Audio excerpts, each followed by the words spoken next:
Tayo po yung pansamandaling paligid mga kapatid upang ating pagbigagan basa po sa ating pagsanggabayan. Sa aklat po ng ikalawang Pedro, Kapitulo 1, talatang 10 hanggang 12. Kaya nga mga kapatid, lalong pagsikapan ninyo na mga panatag kayo sa pagkatawa at pagkahiran sa inyo, sapagkat kung gawin ninyo ang lahat ng mga ito ay hindi kayo mga titisod kailanman. Sapagkat sa gayon ay pinamamahaling sagana sa inyo ang pagpasok sa kahariang walang hanggan ng Panginoon natin at tagapagligtas na si Jesucristo. Kaya't magiging handa akong lagi na ipaalala ko sa inyo ang mga bagay na ito, bagamat inyong nalalaman at kayo'y pinatitibay sa katotohanan nasa inyo. Pagpapala ko ay sumali sa muling pagkarinig ng kanyang banal na salita. Mali na po tayong magsimpo mga kapatid. Magandang umaga po sa inyong lahat. Una po sa ating mahal na Panginoong Hesus.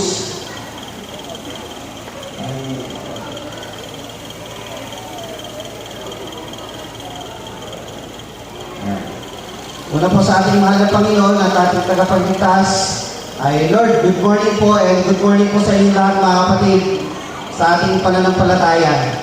Maganda po ba ang umaga natin mga kapatid? Magpapakilala po ako ng kaunti mga kapatid. Medyo parang pagkagalang ka ba? Bagaman matagal po tayo nagsasalita sa harapan po ng ibang maraming tao din, pero pag talagang sa ganito po, kahit po tanongin niyo sino mga ngaral po dito, talagang may kapapuyan mga kapatid. Nakakaano po talaga yan, Ako po si Brother Lester Castro, manggagawa po ng lokal po ng Kupang. Anak po ng kapatid na Boy Castro, kung may nakakakilala po sa inyo. Dinig po ba sa likod? Ayun. Dito po, dinig sa likod. Ayun, buto malinaw po. Hindi ko parang sisimulan mga kapatid. Pero subukan po natin muna sa magitan po ng pamagat. Ang pamagat po natin, pagsikapang magpakapanatag na pinatitibay sa katotohanan. Sana po nababasa doon sa likod. Sa likod po yung po, nababasa po dyan. Ayun. Bigyan po natin ng maiksing introduction mga kapatid. Bagaman hindi niyo po nababasa, meron po ako sa inyo ipapakilala ng litrato muna. Ito po ay si litrato ng isang composer. Kung kayo po ay may himnaryo sa inyong lokal, may himnaryo pa po ba sa inyo? Basahin niyo po yung mga author nun. Sa pagbabasa ko po ng mga author nun, meron po isa doon na curious po ako. Ang simulan ng kanta sa himnaryo, siya yung may pinakamarami. Kasi sino ba itong babae na to? Ang dami niya kinumpose. Siya po ay si Fanny Crosby. So may mga internet, i-google po ninyo kung ano-anong mga sinulat niya. Meron po siya mga 3,000 himnaryong isinulat. At dalawa sa mga sinulat nila, palagay ko alam na alam po ninyo. Yung isa sa sinulat niya, yung sa hinap ang nalilisag. So, tunod, sa Diyos na may habag ng maligtas. Ayan, yun po yung isa. Ang pangalawa po, yung pinakasikat, yung Blessed Assurance. Ano po sa Tagalog yung Blessed Assurance? Mapalad na pag-asa. Sa Malayday, mapalad na kasiguraduhan. Mapalad na pag-asa. Siya po yung sumulat nun. Introduction lang po, bakit po siya isinama po dito sa mensahe? Meron po kasi siyang kasaysayan na gusto kong i-share po sa inyo. Si Fanny Crosby ay isang bulag. Okay? Bagaman siya'y bulag, mula ng kanyang pagkabata, siya po ay may katangian na isang kompositor at mga awit. Pero yung bulag na nakapag-compose ng mahigit na 3,000 awitin. Galing niyo po. Sa kanyang pag-compose ng awit, nakilala siya ng maraming tao kahit nakarating sa atin yung mga awitin, di ba? Tinanong siya ng mga kasamahan niya sa pananampalataya. Tagalogin na lang natin, hindi tayo marunong magkano ng lingwahe nila eh. Sabi, Fanny, kung ikaw ba ay magkakaroon ng pagkakataon, kasi bulag siya eh, na makakitang muli, operasyon, may mag-donate sa'yo ng mata, makakitang muli, tatanggapin mo ba? Kayo mga kapatid, kung kayo pinanganak na bulag, may pagkakataon, may pag-asa, na kayo makakita, may mag-donate, tatanggapin nyo? Alam niyo po ang sagot niya? Hindi. Nagtaka yung mga kasama niya. Bakit? bakit ayaw mong makakita muli? Alam niyo po kung bakit? Sabi po niya, kasi panatag ako na maliligtas ako.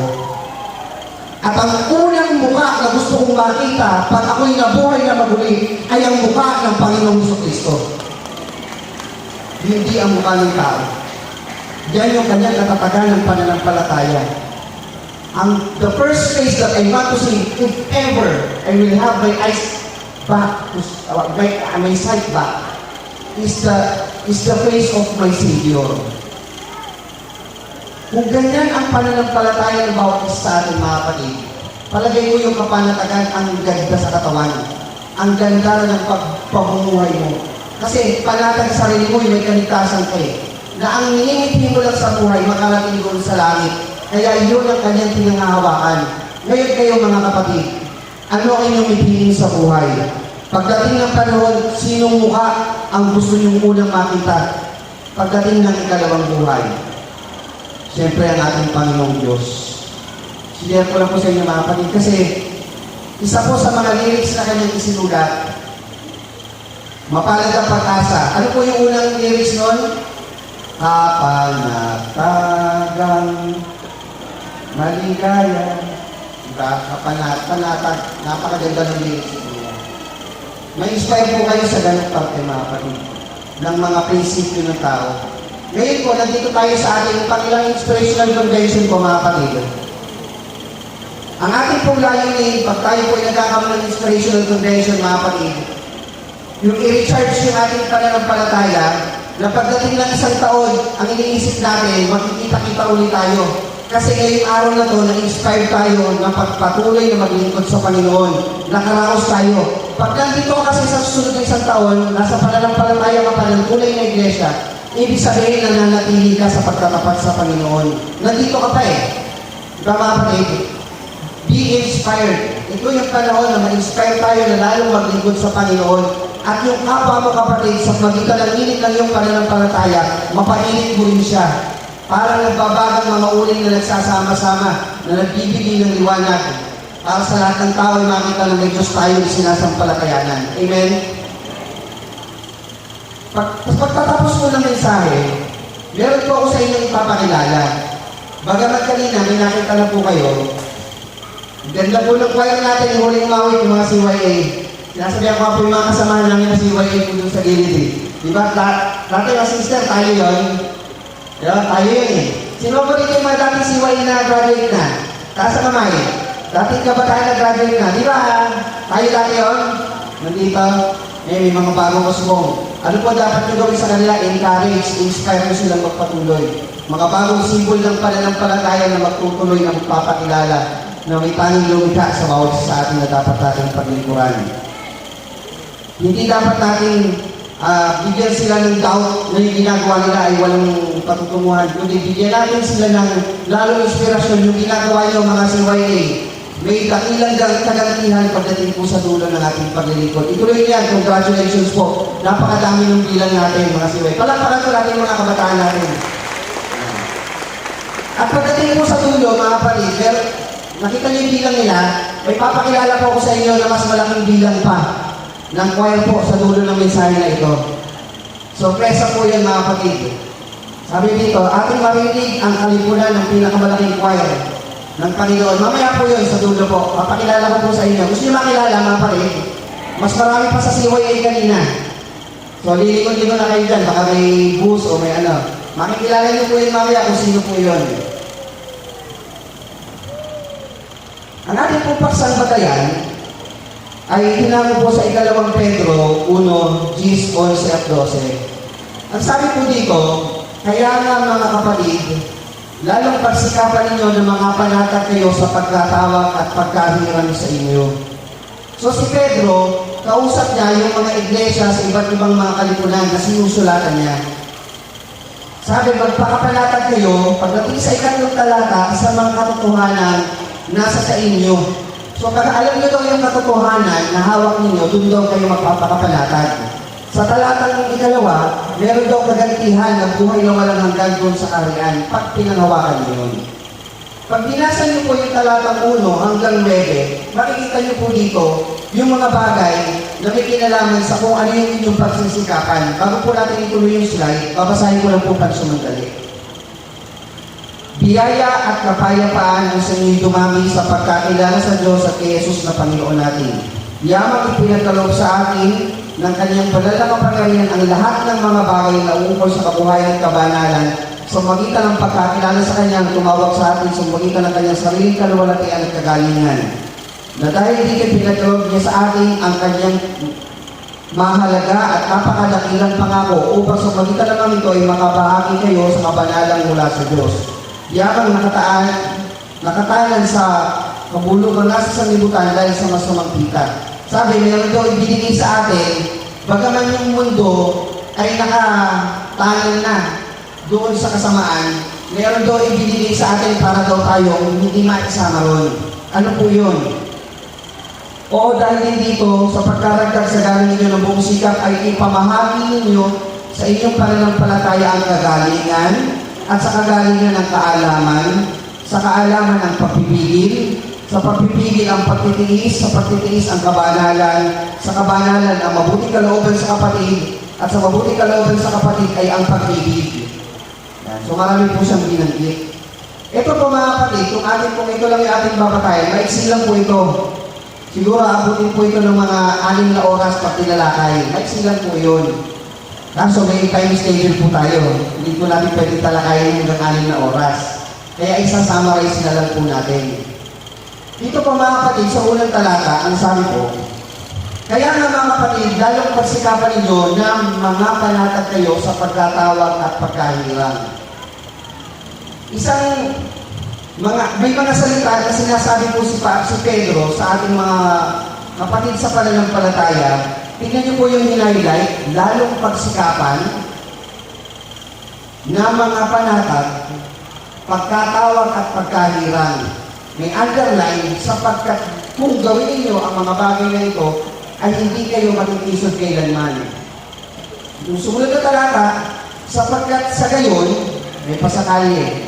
Kung mangyari yung unang talata, ay ipinamamahagi sa inyo ang pagpasok. So mayroong assurance, may pagkakataon tayo na makapasok doon sa buhay na walang hanggan, sa kaharian, sa walang hanggan ng Panginoon natin at tagapagligtas na si Jesucristo.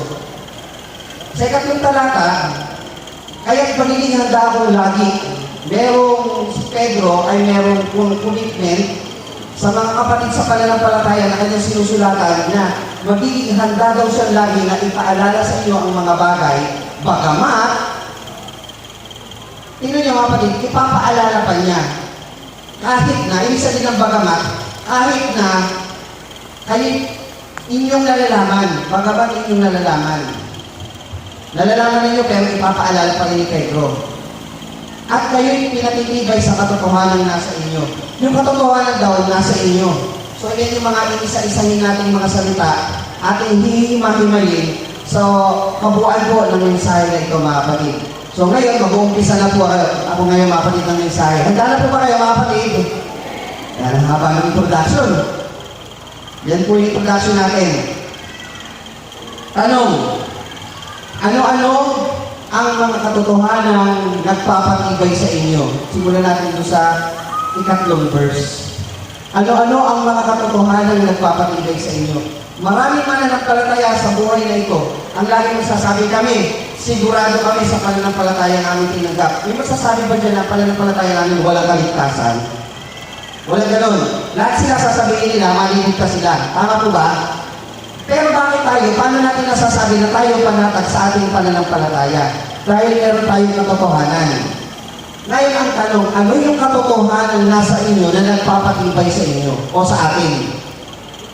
Kukuha lang tayo ng ilan, hindi natin lalahatin. Kasi pag sinabi natin lahat, ito na po yung kabuuan ng Biblia. Diba? Kukuha lang po tayo ng ilan, yung pinaka-foundation of our faith. No? Number 1, meron tayong nag-iisa at tunay na Diyos na si Jesucristo. Yan po ang number 1 na dapat magpanatag sa inyo. Magbigay sa inyo ng kapanatagan.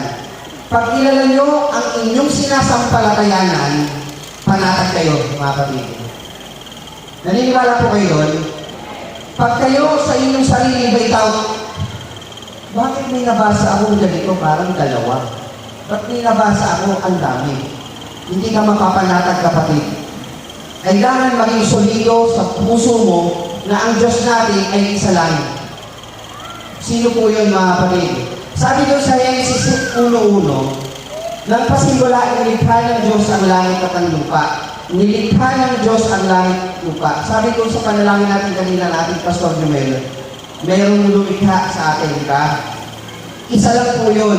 Sinusuportahan ko ng awit ni David, 86:10. Ang sabi, sapagkat ikaw ay dakila na gumagawa ng kabilagin nila sa mga gawa, ikaw na mag-isa ang Diyos. So yung sinasabi sa Genesis at sinasabi ni David sa aklat ng awit, the same God, Creator, na Diyos na ating sinasampalatayan, isa lang po yun. Wala na pong iba. Kailangan mo na lang malaman sa Biblia ano nangyari, bakit may ganito, may ganito. May flow kasi ng mga pangyayari. Karagdagan, tandaan po ninyo yung mga talata na ito, mga kapatid, pagdating nyo sa bahay, basahin nyo, gusto nyo, 136 ng awit, sa Kanya na gumagawang mag-isa ng mga dakilang kababalagan sapagkat ang Kanyang magandang loob ay magpakailanman, gumagawang mag-isa. Diba? So, hindi pa ba kayo mapapanatag dyan? Ang Diyos isa, gumagawang mag-isa, siya lang po yun. Nalumikha ng langit at lupa, siya lang po yun. Ano yung katangian ng Diyos na ito natin sinasampalatayanan? Sabi ko sa Isaiah 45:21, kayo'y mga pahayag at mga pasakit, oo, mga sanggunian silang magkakasama. Sinong nagpakilala nito mula ng unang panahon? Sinong nagpahayag niyo ng una? Hindi baga ang Panginoon at walang Diyos liban sa akin. Isang ganap na Diyos at tagapagligtas. Walang iba liban sa akin. Tingnan niyo katangian. Unang katotohanan na magpanatag sa akin. Walang Diyos liban sa akin. Pag sinabi ng Panginoong Diyos, walang iba liban sa akin, meron pa bang iba? Wala na. Isang ganap na Diyos at tuloy nyo, isang ganap na Diyos at tagapagligtas. Walang iba liban sa akin. Walang ibang magliligtas kundi ang Panginoon, ang ating Diyos na lumikha ng langit at lupa na gumagawang mag-isa. Gusto niyo po makita yung pangalan ng isang ganap na Diyos at tagapagligtas, wala nang iba pa? Pangalanin po natin. Sabi doon sa Tito 2:13, nahintayin niyo ang mapalad na pag-asa at pagpapakita ng kaluwalhatian ng ating dakilang Diyos at tagapagligtas na si Jesucristo. Napakalinaw, mga kapatid. Dakilang Diyos at tagapagligtas. Sabi sa awit, walang iba liban sa akin. Sabi, yun daw ang ating Panginoong Jesucristo. Meron mga ibang pananampalataya ang magsasabi ng ganito. Dalawa yan, bro. Dakilang Diyos at tagapagligtas. Dalawa. Yung act po dyan ay nangangahulugan ng pag-iisa ng dalawang katangian dun sa isang pangalan. Yung dakilang Diyos, yun din yung tagapagligtas, yun si Jesucristo. Tanungin mo siya, sino hiniintay mo? Yung dakilang Diyos o yung tagapagligtas? Mamumroblema siya ngayon, may maiiwang isa. Diba? Mamili ka ngayon. Pero kung hindi ka mamili, tanggapin mo lang yung isa yun, wala kang problema. Diba? Nahihintayin. Mga kapatid, sino hinihintayin nyo? Ang Diyos, ang ating Panginoong Jesucristo. Kaya pagdating po sa Apokalipsis, sabi dun sa aklat ng pahayag 22:20, tingnan niyo po dun sa mga huling talakaan. Ang sumasaksi ng mga bagay na ito ay nagsasabi, oo, ako'y madaling pumaparito siya nawa. Pumarito ka, Panginoong Yesus. Sino hiniintay niya, mga kapatid? Ang Panginoong Yesus. Wala nang iba pong tinukoy dyan, siya na lang po. So, dapat panatag tayo dyan. Pag ang pananampalataya mo, may alinlangan kung sino yung Diyos na sasampalatayanan mo, wala kang patutunguhan, mga kapatid. Ang tao niyan ay walang patutunguhan. Pero pag ikaw ay nananampalataya sa katotohanan, may isang Diyos na tagapagligtas na lumikha sa'yo at nagmamahal sa'yo, na gusto kang maligtas, mapapanatag ka. At yung gusto kang maligtas, yun po yung may katawan na yun yung ikalawang katotohanan dapat malaman mo. Na may iglesia, na isang tunay na iglesia ang iniligtas ng Panginoon. Hindi po lahat ng ilog ay papunta sa dagat. Sabi nga, lahat ng ilog papunta sa dagat. Kung tubig lang pag-usapan siguro. Pero sa pananampalataya, hindi lahat ng pananampalataya ay ukol sa langit, mga kapatid. Isa lang po ang iglesia, isa lang po ang katawan, na tunay na katawan na ililigtas ng Panginoon. Ang tanong, nandun ka ba? Pag wala ka, kabahan ka na. Yun ang kabaligtaran ng panatag. Pag wala ka doon sa iglesia na tunay na tinatag ng Panginoong Jesucristo, kabahan ka na. Pero pag ikaw ay nandun sa tunay na katawan, na siyang iglesia ng Panginoon na kanyang itinayo, panatag ka, mga kapatid. Amen? Nandun ba kayo? Mag-isip kayo, mga kapatid. Nandun ba kayo? Amen. Dapat proud kayo na nandun kayo sa katawan. At kayo wala pa, ito naman po sabi doon. Wala po dito, hindi natin lagay. Sa Roma 8:28, sabi doon, meron daw kadahilan ng lahat ng bagay. Kung ikaw ay wala pa sa pananampalataya nito, at nandito ka, may rason ng Panginoon sa iyo, kapatid. Tinatawag ka ng Panginoon upang makilala mo siya na isang tunay na Diyos na tunay. Isang tunay na Diyos at tagapagligtas. Kailangan mong maging bahagi ng iglesia, ng tunay na iglesia. Nasa magitan ng pakikinig, pananampalataya, pagsisisi at bautismo, at ang panghuli, yung pananatili. Hindi ibig sabihin na bautisman okay na. Kailangan mo manatili. At pag ikay nananatili, mga kapatid, babalikan natin yung pagsambatayan. Sabi po doon, kaya nga mga kapatid, lalong pagsikapan ninyo ng mga panatag kayo sa pagkatawag at pagkahirang sa inyo. Pag kayo natawag at kahirang, ano ang pakiramdam dapat natin? You are blessed. Blessing na maging isang tinawag. Blessing of being called. You are a part of this church. Accept it, mga kapatid. Embrace it. Yakapin mo yung pananampalataya na nagkaroon ka ng pagkakataon na napunta ka doon. Dito, sa pananampalataya ito. Yakapin mo yun. Sabi, dito kasi, lalong pagsikapan.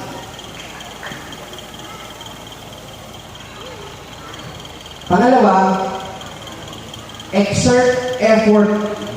Ang ibig sabihin yung lalong pagsikapan, tayo nagsisikap, mga kapatid, tama po ba? Pero yung salitang lalong pagsikapan, may bigat pa yun. Exert effort. Do more. Ang tanong, am I doing my best to this church? Am I doing my best to this ministry? Sa ministeryo yung tinanggap ko? Yun po yung magiging tanong doon. Kaya nga mga kapatid, lalong pagsikapan ninyo ng mga panatag. Kung panatag ka na, lalo mo pang pagsikapan. Kung kilala mo na ang Panginoon, lalo mo pa siyang kilalanin. Kung ating kinikilala na ang Biblia ay salita ng Diyos, lalo mo itong pagsikapang basahin. Kung naniniwala tayo na ang pananampalataya ating tinanggap ay totoo, lalo mo itong daluhan. Lalo mo itong panatilihan. Kung meron kang tinanggap na ministeryo sa Panginoon, at naniniwala ka na ang ministeryo pinagap mo ay sa Panginoon, ano gagawin mo? Pagsikapan yung panghawakan yung ministeryo na ibigay sa iyo ng Panginoon. Lalong pagsikapan para maging panatag ka. Bakit po? Ang sabi sa talata kasi, sapagkat kung gawin ninyo ang mga bagay na ito, ay hindi kayo matitisod kailanman.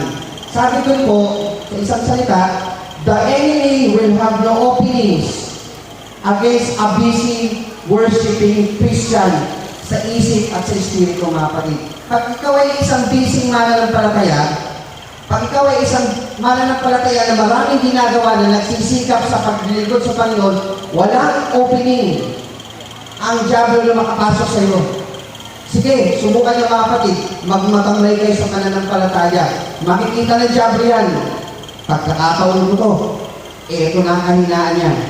Pero pag ikaw ay busy na naglilingkod sa Panginoon, lalo mo pinagsisikapan yung ministeryo ng hawak mo, pag ikaw ay lagi na sa pagkakatipon, dumadalo ka sa lahat ng gawain ng lokal, imposible na makapasok sa iyo ang diablo. Sabi, hindi kayo matitisod kailanman. Assurance yan. Kasi busy ka sa paglilingkod eh. Ano ang pumupuno sa puso at isip mo? Yung salita ng Panginoon. Wala siyang walang opening ng diablo. Diba? Hindi ka matitisod. At kung may dumating man na gustong tumisod sa'yo, okay lang yan. Andun naman yung pagpapakababa. Andun naman yung forgiveness. Kasi nandun yung salita ng Diyos sa'yo, pinagsisikapan mo, pinangahawakan mo. Magiging madali para sa'yo na palampasin yung mga problemang umiinis sa iyo. Titibay ka kasi sa pananampalataya kasi puno ka ng salita ng Panginoon. Busy ako kumanta rito eh. Diba? Huwag niyo akong pigilan. Diba? Yung katamaran kausap niya eh. Katamaran yung kausap mo. Hoy, busy ako. Umuwi ka na. Diba? Yung katamaran kausap yung katamaran. Umuwi ka na, busy ako. Diba? Madali mo siya malulupig, hindi ka makitisod eh. Diba? Hindi magtatagumpay ang kaaway laban sa isang Kristiyanong nakapokus.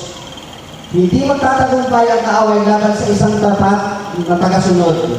Hindi magtatagumpay ang kaaway laban sa isang Kristiyanong abala sa pagsamba sa isip at sa espiritu, mga kapatid. Are you worshiping in spirit and in truth, mga kapatid? Para hindi makapasok ang kalaban sa atin.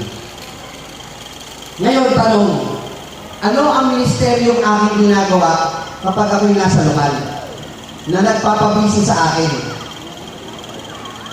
Ano ang aking gampanin sa iglesia na nagbibigay sa akin ng kaabalahan para hindi maisip yung mga negatibong bagay? Meron po ba? Meron po ba kayong ministeryo? Yung wala po, mga kapatid, find your ministry. Inspirational Convention po ito, mga kapatid. We are encouraging everybody na magkaroon ng ministeryo sa lokal. Meron po tayong gampanin pangkabataan, gampanin pangkababaihan, pangkalalakihan. Ayusin natin yung ating palambahan. Mga upuan sa iglesia, yung dingding. Hanapin nyo kung ano ang pwede natin itulong sa iglesia. May mga kapatid na nangangailangan. Pagkakaloob, pag-aawitan. Diba? Pag sinabi ng ating tagapanguna, aawit tayong lahat. Sige po, next time. Mahirap po yung mga kapatid. Pero pag sinabi ng tagapanguna, mga kapatid, aawit tayo sa Panginoon. Hindi ka may iwan. Hindi makakapasok ang diabo sa iyo, mga kapatid. Kasi busy ka sa paglilingkod sa Panginoon. Pag mayroong mga gampanin sa paglilingkod, focus ka sa paglilingkod sa Panginoon. Ginagawa ito para kay Lord. Hindi kayo matitisot kailanman. Ikalawang talata, sapagkat gayon ay pinamamahagi sa gala sa inyo ang pagpasok sa kahariang walang hanggan ng Panginoon natin at tagapagligtas na si Jesucristo. Sabi po dito, ang nililinaw po dito, be still. We have a Savior. Kailangan maging panatag kayo. Meron tayong tagapagligtas. Oo, may dumadaan sa ating sakit, iba't ibang klaseng karamdaman. May dumating sa ating pagsubok, kaaway. Pero manatili ka sa pagtatapat sa Panginoon, may tagapagligtas tayo. Mga kapatid, maging panatag ka doon. Pangalawa, sa pagpasok sa kaharian walang hanggan ng Panginoon, salvation po ay assured. Sabi, ipinamamahaging sagana. Sabi ng pinamamahaging sagana, bagaman sinasabi na makitid ang daan, pero ang kahabagan ng Panginoon sagana sa bawat isa sa atin. Pag ikaw ay nagkaroon ng mababang loob na may pagnanais ka sa iyong puso na gusto mong maligtas, ang Diyos ay may nagaling na kanyang puso na tayo bigyan ng pagkakataon sa kaligtasan. Jesus Christ Kingdom is waiting. Sabi kanina doon sa panalangin ng ating Pastor Jomel, sa lahat ng wika, ano po yung Pastor Jomel? Binanggit nyo, wika, kulay, edad. Kasi po, kulay, race. Diba? Yung salita, dialect. Edad, age po yun eh. Si Jesus Christ, hindi po nagbuo ng kultura. Ang binubuo niya kaharian. Kaharian na lahat po pantay-pantay, walang itim, walang puti, walang mababa, walang mataas, walang bata, walang matanda, lahat ay pantay-pantay na siya po ang hari na kinikilala. Yun po ang kanyang itinayo, not a culture, but a kingdom.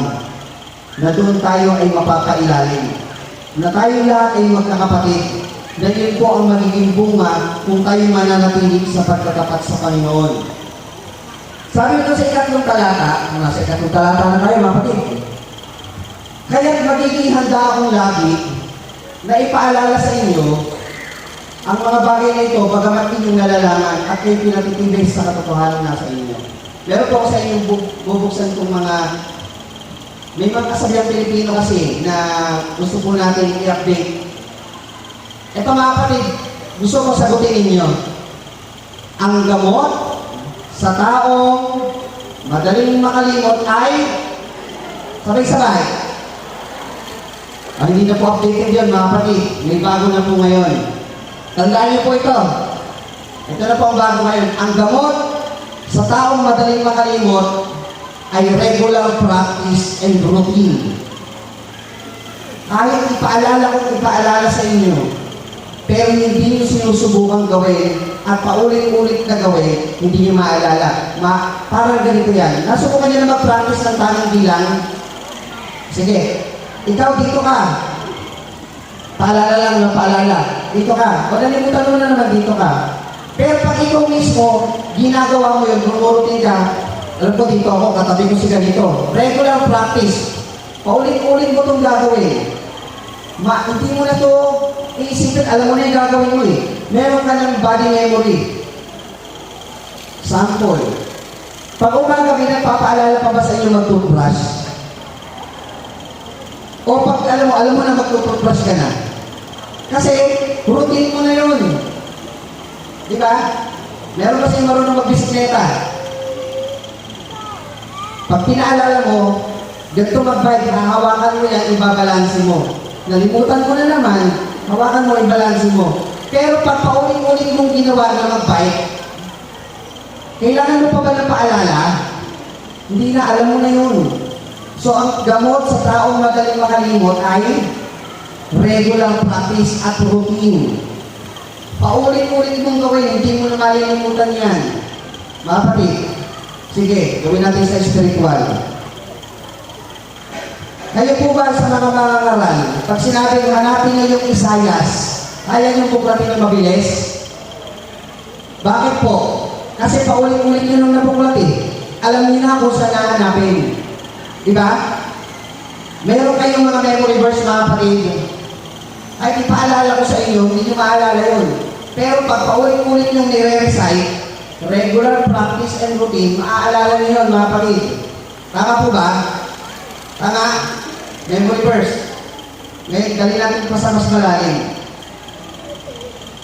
Meron ba ito mga kapatid na sa pag-araw ng linggo, pag-aaral, mensahe, yun na naman yung narinig ko, yun ulit, bakit po kaya parang maging routinary sa tinga po natin, paulit-ulit nung marinig at maging routine sa ating puso at isipan na ipaalala sa atin, kapatid, baka hindi ka na nasa tuwid na daan.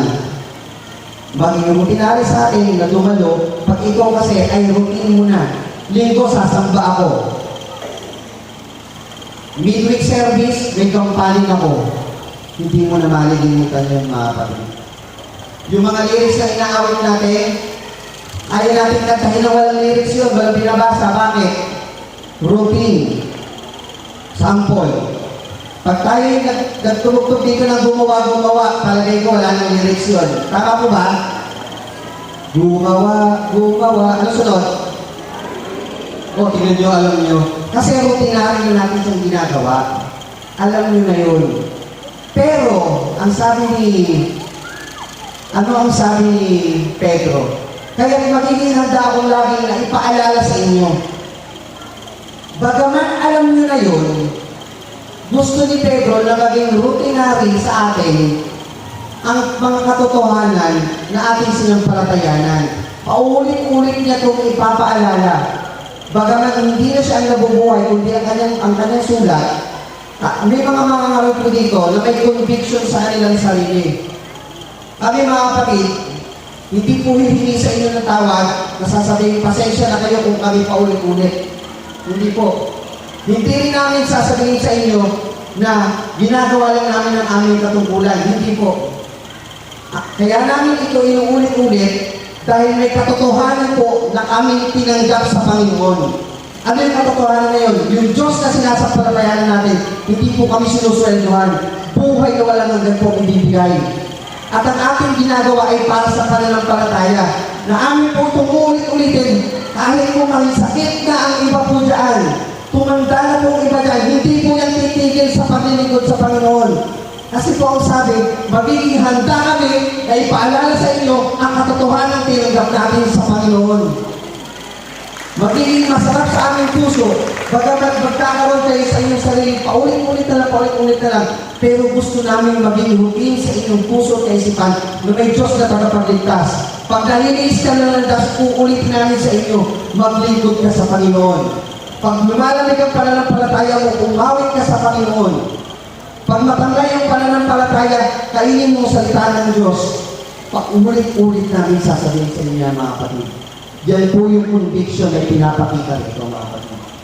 Kaya po umahanga po sa mga kapatid natin, mga manggagawa, na sa kanilang edad, bagaman may nararamdaman na sa katawan, hindi po tumitigil sa paglilingkod sa Panginoon.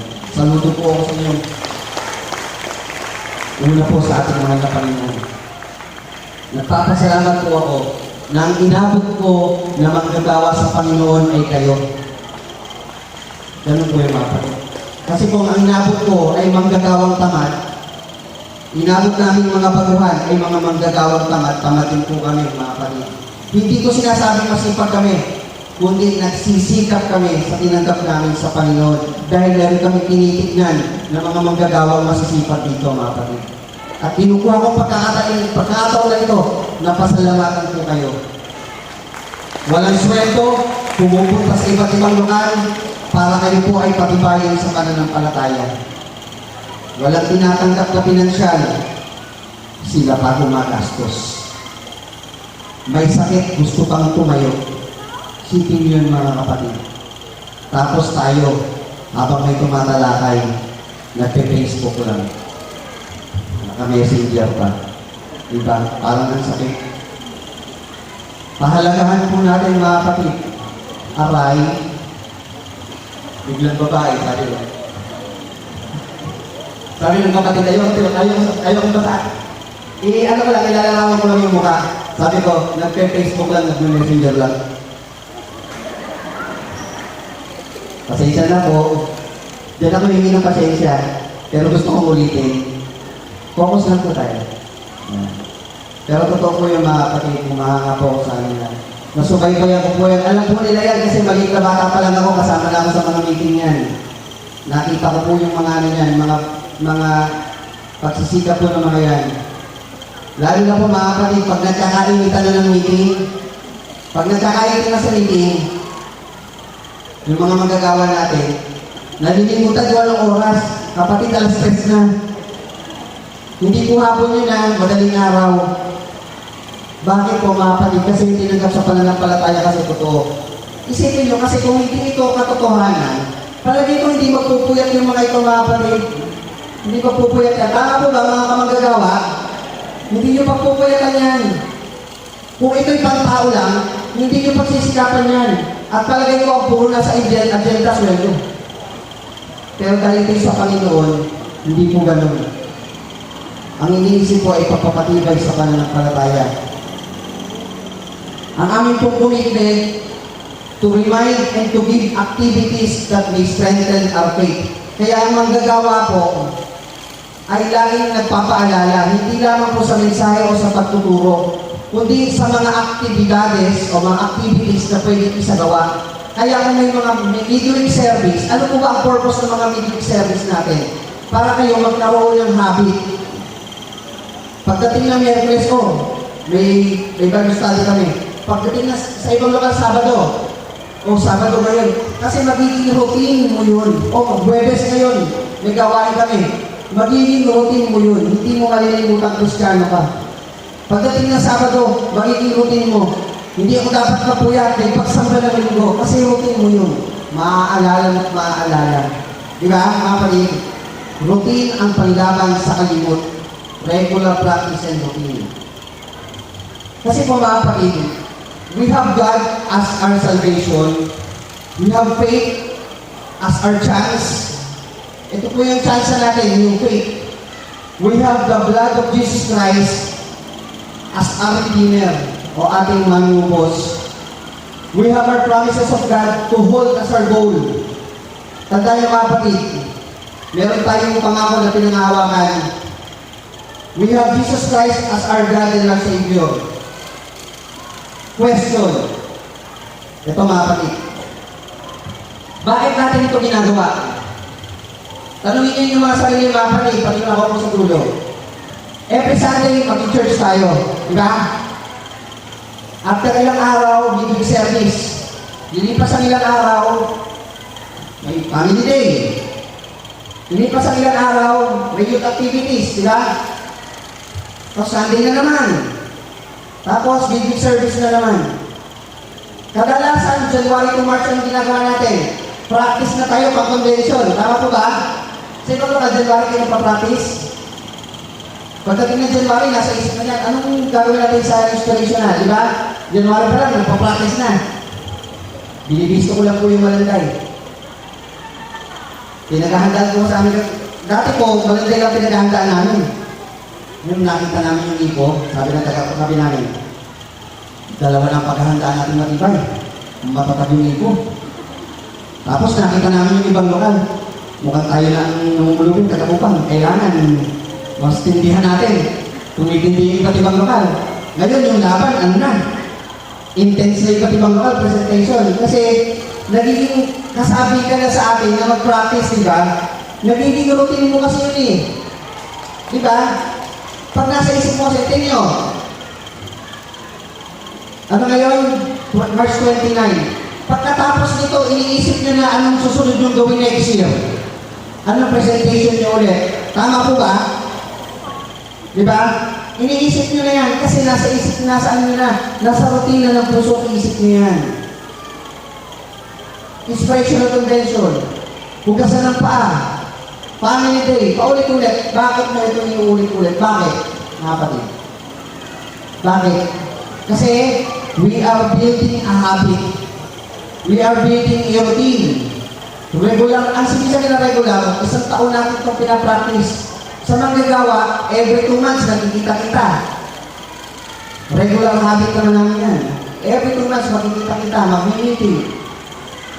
Bisan nga eh, wala pang announcement, nagtatanong na eh, may meeting po ba? Tama po ba? Ang manggagawa, may meeting po ba? Kasi sa likod ng isip niya, eh, kasabi ka niya eh, na magkita-kita eh.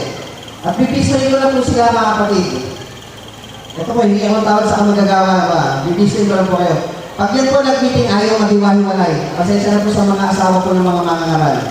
Ayaw maghiwa-hiwalay. Yung, sige bro, ingat ka. Pag nagkamay, pag naghiwalay ng kamay, kasi alam mo yung nangyari nung nakaraan, punto na naman yun. Magbabalita na naman yun. Tapos, kumustahin na naman yung ganito. Sige bro, ingat, asasakyan na ha. Sige bro, ingat.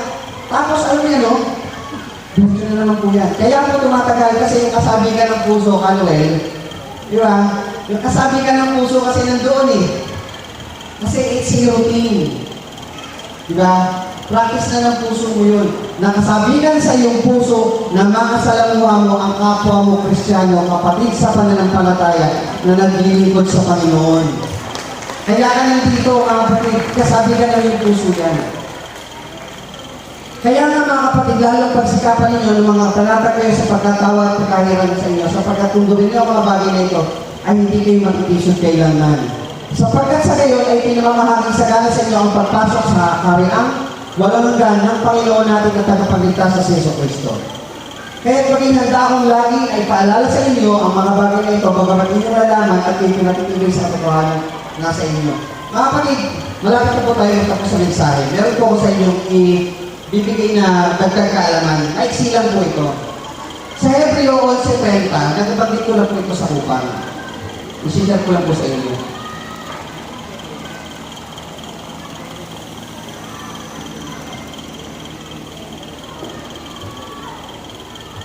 doon, sa pananampalataya nangagalak ang mga kuta ng Jericho pagkatapos namamugkog ng 7 araw. Sa mga Sunday school teacher natin, ito po yung ano natin, ito yung Jericho. Nung ang Israel po kasi,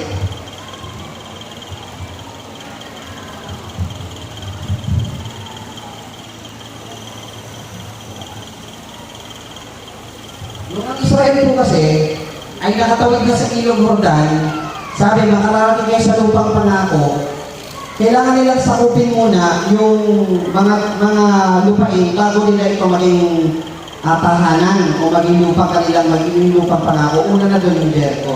At ito pong lungsod ng Jericho, isipin nyo yung buong Marikina, nahaharapin po ng mataas na pader. Mataas po yan, siguro. Ito, itong taas po na to, yung dulo po na ito. Ayan, yung taas na yan. Mababa pa po yan. Hindi, paano yung sasakupin ng isang syudad na may nakaharang na pader na ganun mataas? Ayan po ganyan mataas. Paano? Meron po ibinigay na utos ng Panginoon kay Josue.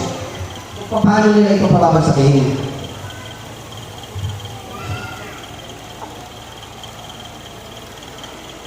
Kung paano nila ito pababagsakin. Nasabi, ikutan nyo ito ng 7 beses. Ikutan muna natin ha. Ikutan nyo ito ng 7 beses. Yung unang 6 na beses, taging isang ikot lang. Sa ikapitong ikot, sa 7 araw, 7 beses yung ikutan. Isang araw, isang ikot. So, 6 na araw, 6 na ikot. Sa pang-7 araw, 7 ikot po siyang gagawin. Ganun po yung sistema. Tapos may kabalantipan doon sa harapan. Ano po ang unang paalala ni Josue doon sa Israel sa kanilang kapitid? Ito po. Sabi doon, chapter 6 po yan. At iniutos ni Josue sa bayan na sinasabi, huwag kayong hihiyaw. Ni huwag niyong iparinig ang inyong tinig, ni huwag magbubukal yung bibig ng alawang salita hanggang sa araw na aking sabihin kayo hiyaw. Kung magkakahiyaw kayo. Sa 6 na araw, huwag kayong hiyaw. Tahimik lang. So itong mga taga-Jericho, pinagmamasdan lang sila sa taas. Hindi ginagawa ng Israel ito, lilikot. No? Pero may istorya po doon sa totoo lang na tatakot na po itong mga taga-Israel sa kanila. Ikot sila. Sabi doon, sa galing kanilang niligid ng bayan ang kabahan ng Panginoon na lumigid ng minsan. At sila'y nasok sa kampamento at tumigil sa kampamento. At si Josue ay bumangon maaga sa kanyang mamagahan at binuhat ng mga saserdote ang kabahan ng Panginoon. At ang 7 saserdote na may tangang-tangang 7 pakakat na nasumay ng tupa sa una ng kabahan ng Panginoon pinumahon. Wala. Wala.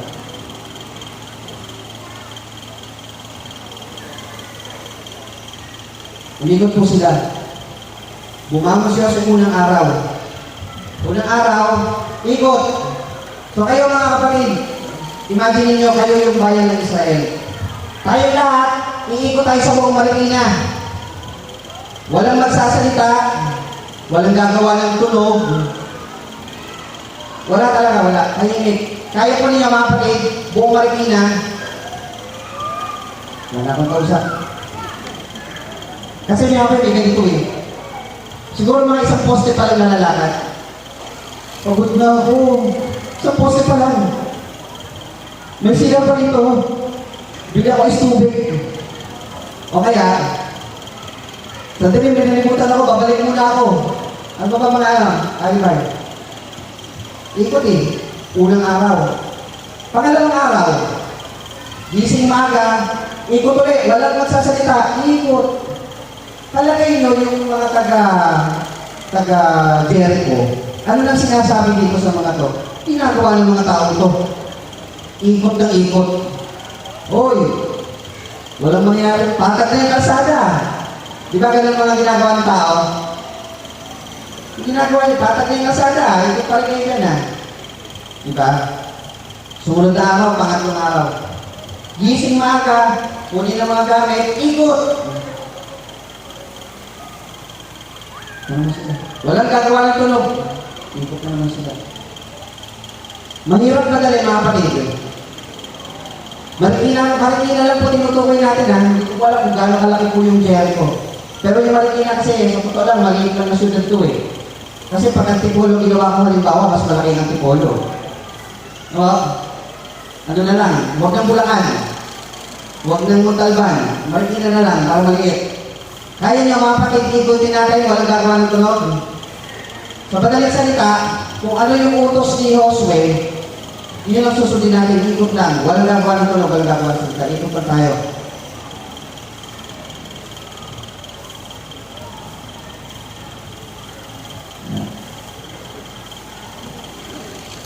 At sa ikalawang araw, kanilang dinidig na minsan ng bayan, nagsibalik sa kampamento, kanilang ginawa ngayon ng 6 na araw. Ito na. At nangyari ng ikapitong araw, sila'y bungangang maaga sa pagbubukang liwayway at tinigit ang bayan ng gayon din paraan na makapito. 7 beses yung sa isang araw nakakapagod yun. Pero sa isang araw, 7 beses yung iigutan, mas nakakapagod, di ba? At nangyari sa ikapito ay humihip ng pakaka ang mga sacerdote at sinabi ni Josue sa bayan, humiyaw kayo sapagkat ibinigay na ng Panginoon sa inyo ang bayan. Imagine niyo yung mga taong nagtitimpi na magsalita, na nagtitimping, ano ba sigaw ng pagtatagumpay? Yes! Oh! Sigaw na! Sigaw na kayo! Pinakamalakas sa sigaw na ninyo! Ayan, gagawin niya. Ito lang sila kaliliit. Ito po. Ito yung mga nakatingin sa kanila. Ito yung syudad. At sa ikapitong araw, bumagsak yung pader na flat. At nasabot nila yung Jericho. At sila po yung nagtagumpay. Yun po yung istorya niyan. Ngayon, isipin niyo mga kapatid, sa tanong ko kanina, bakit natin ito ginagawa?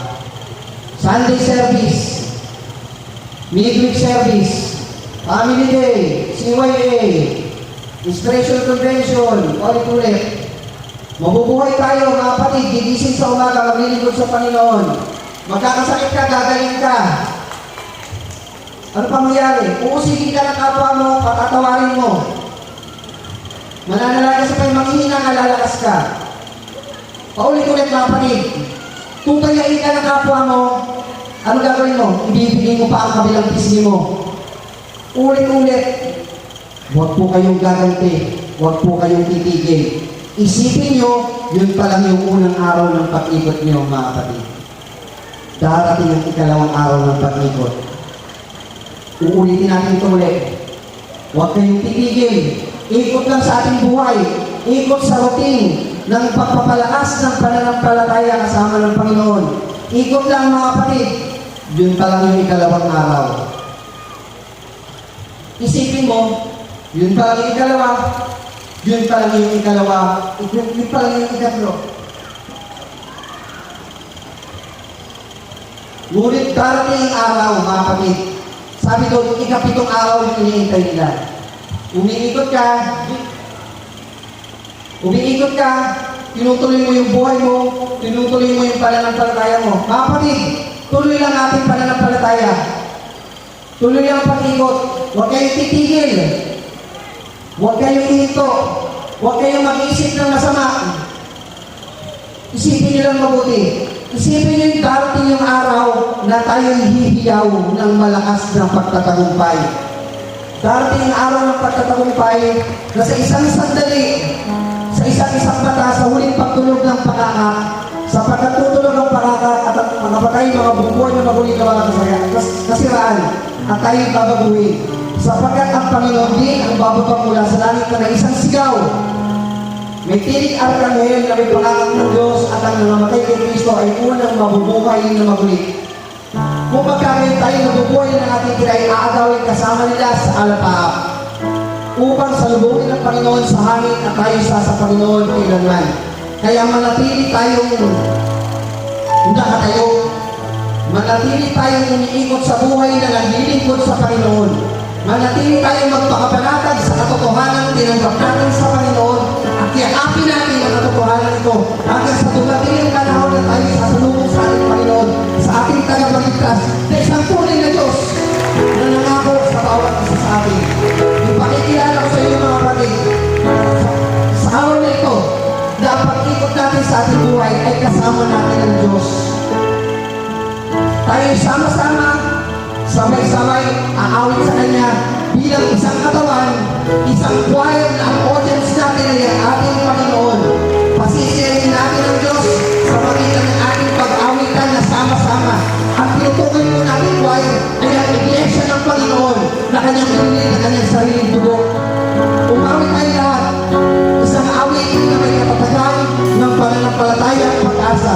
May pamagat na mapalad na pag-asa. Inaanyahan ko kayo mga kapatid na umawit sa Panginoon. Mapalatagan, maligaya. Okay lang po, kayo po na lang. Ang ng Diyos Ama. Kung kayo ay choir ng Panginoon, umawit kayo sa kaluluwa.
lalong pagsikapan ninyo na mga panatag kayo sa pagkatawag at pagkahiran sa inyo, sapagkat kung gawin ninyo ang mga bagay na ito, hindi kayo mga titisod kailanman.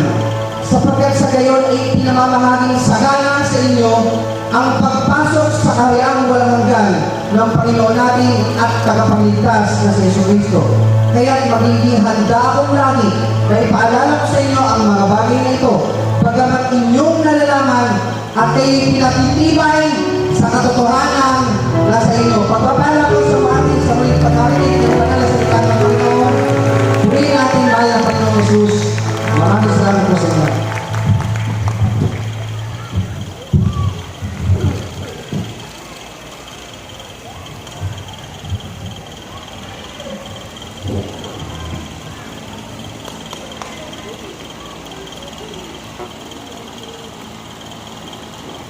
Tidak.